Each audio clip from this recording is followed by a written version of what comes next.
It's what day is it? It's Monday. It's probably like 8 o'clock at night.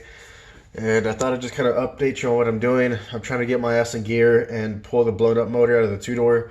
And the way I pull motors on these D16s or whatever, on these Hondas, it's like the hardest way possible to pull an engine.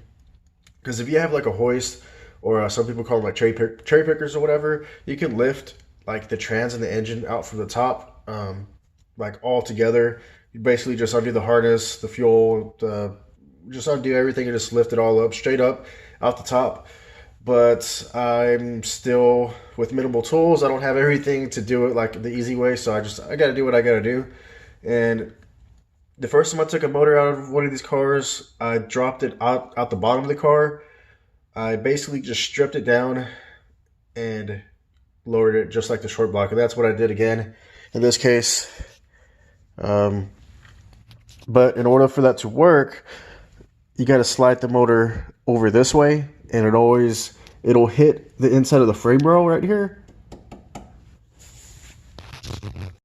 But yeah, so because the motor, you got to slide the motor over this way to get it off the input shaft on the transmission, a good like 3 inches, maybe even more, maybe like 4 inches.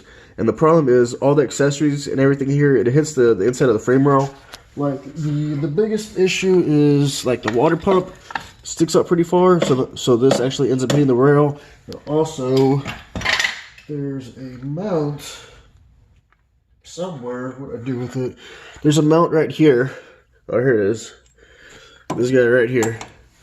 This mount goes right here on top, and this sticks out the furthest out of anything, and that is the first thing to hit the frame rail. So with this mount out of the way, the water pump out of the way, I went ahead and put off the timing belt tensioner, the crank pulley, the sprocket, and the crankshaft position sensor and shit. I took all that out. So I think as of right now, the motor's ready to come out. Maybe I always end up finding what I missed when I'm trying to pull the motor and something's holding on. But I think everything's unplugged. I'm gonna try and lower the floor jack and see if maybe I can at least get the motor on the floor. But I don't know. Let's see what happens.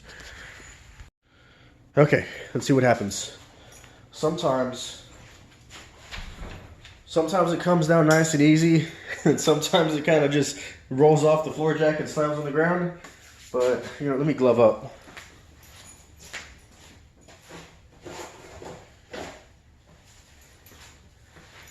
Yeah, this is kind of like a last second video. I'm not really prepared, but I thought I'd just kind of show you what I'm doing and progress, and show you guys that I am trying to get this thing back on the road. Alright, let's see what happens. It helps when the jack is on this side.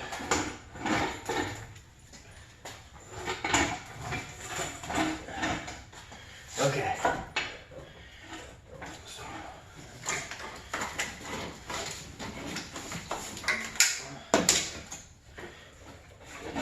Come on.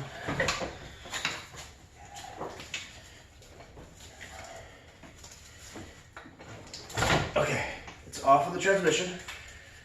Okay. Now, I need to hold it with one hand and lower the jack slowly. Okay. Not too bad. So now I'm going to pull the jack out and let the engine just kind of sit on the ground. And like that. Okay. This is probably the smoothest this engine removal process has gone for me. Usually just freaking falls on the ground. Oh man. Okay. So now I just gotta jack the car up high enough to pull the motor out from under the car. Sweet.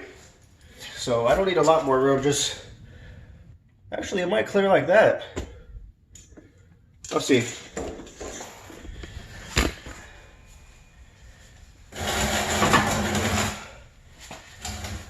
Oh yeah.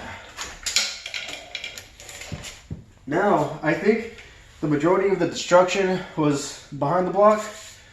So now we can really get a good look at it and see exactly how bad the damage is.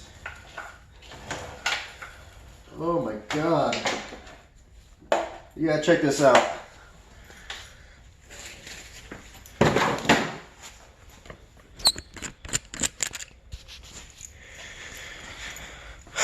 yeah. There's a lot more metal back here from the block. Damn, even this is cracked. Where the I think this is where the evap canister kind of plugs into. It's actually cracked right there. Dang. A lot of material from the block. Big chunks of aluminum. Even over here. Oh, there's the rod. It's facing down right now. That's the top of the rod, the nut, and it's facing down. So yeah, you know that's just a little nub of a rod on that crankshaft. Here's some other big chunks. That's a big one right there. Dang. Sorry, I'm puffing and puffing. I'm out of breath. This freaking motor was kind of heavy to drag out of shape. Yeah, I guess this is kind of. I'd still like to kind of tear it apart and see exactly what the rod and the crank look like. It won't even spin. Oh, what if I do this? Oh, there we go. Oh, damn. Hold on, let me change views. Okay, so you see the nut of the rod? It's all rounded off and kind of grinded away.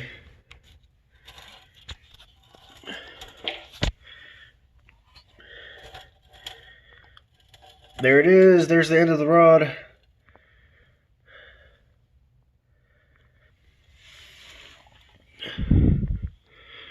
Holy crap. That is the nub of a rod. It's left, facing down. Yeah, that sucker's what windowed the block real good. You know what? I wonder if I can push the... Oh, the piston's like falling into the block. I was gonna see if I can maybe get the piston out. You know what? I'm gonna get, maybe with the screwdriver, I'll be able to. Not quite. Man, I wish I could get the piston out. Okay, here we go. I could just do this. I can kind of hook it, kind of drag it up. Yeah, I'm scratching the block, but it's trash, so I don't want to hear nothing. Come on, come on. I just want to see what the bottom of the piston looks like. Alright guys, I tried and tried and tried to get the piston out, but I just can't get it out. But I did push it down all the way, and this is what I found. Obviously the big gaping hole in the cylinder wall, and the crack right here in the sleeve. Yeah, that's I think that's it for this video. The motor I'm putting in here is a Y7, so I'm going to have to put my Y8 head on there. I think I'm going to freshen it up as far as like water pump and oil pump and timing belt. I don't know, just freshen it up a bit, maybe. I need to, that's what I should do. But yeah, anyways, if you like this little update, don't forget to like and subscribe. See you next video. Thanks for watching.